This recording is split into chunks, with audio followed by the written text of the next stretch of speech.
Le sommet historique entre les présidents américains Donald Trump et russe Vladimir Poutine s'est conclu à Helsinki, en Finlande. Les deux hommes ont eu un long tête-à-tête et une séance de travail avec leurs collaborateurs. Leur point de presse conjoint vient de se terminer.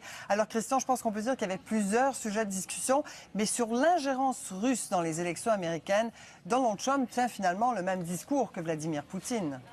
Oui, c'était la question qui était sur toutes les lèvres aujourd'hui. On se demandait bien de quelle manière toute cette question de l'ingérence russe relativement à l'élection présidentielle de 2016 allait être abordée par M. Poutine et M. Trump. D'autant plus que, rappelez-vous, vendredi, il y a eu 12 Russes accusés d'avoir infiltré les ordinateurs du Parti démocrate.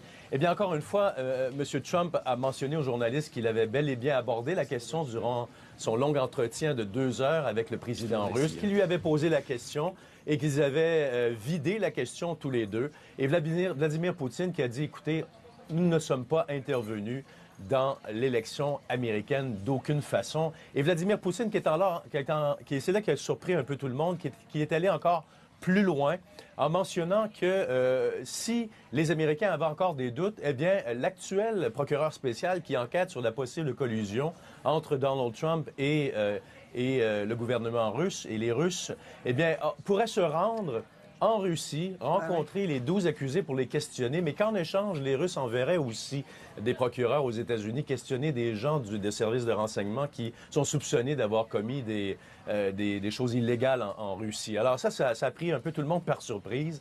Alors je vous laisse entendre M. Trump, qui encore une fois a dit qu'il avait confiance dans les services de renseignement américains, mais qu'il croyait aussi Vladimir Poutine et que la seule chose qu'il pouvait vraiment demander, c'est de lui poser la question. Alors, sur cette supposée présumée interférence. Alors, je vous laisse entendre M. Trump. The probe is a disaster for our country. I think it's kept us apart. It's kept us separated. There was no collusion at all. Everybody knows it. People are being brought out to the fore. So far that I know, virtually none of it related to the campaign. And they're going to have to try really hard to find somebody that did relate to the campaign. That was a clean campaign. I beat Hillary Clinton easily, and frankly, we beat her. And I'm not even saying from the standpoint, we won that race. Bon, sur les autres sujets litigieux, qu'on pense à l'annexion de la Crimée, sur la Syrie, est-ce qu'il y a eu des annonces concrètes? Bien, on craignait beaucoup ici à Washington que M. Trump fasse des concessions en ce qui concerne les sanctions qui sont actuellement imposées à la Russie depuis l'invasion de la Crimée en 2014.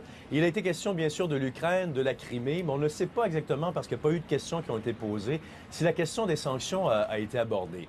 Il a été question aussi de tout le désarmement. On sait que les États-Unis et la Russie détiennent environ 90% des armes nucléaires sur la planète.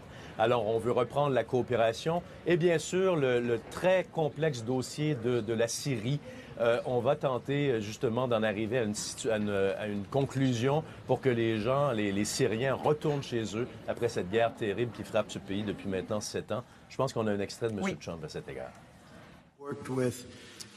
Israel long and hard for many years, many decades. I think we've never has any country been closer than we are.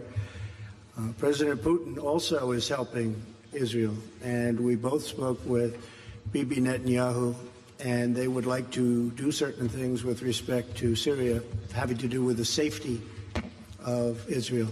So in that respect, we absolutely would like to work in order to help Israel, and Israel will be working with us. So both countries would work jointly.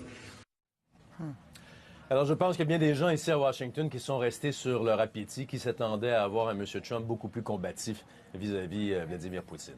Merci beaucoup, Christian Latreille. À Washington, au revoir. Je vous en prie.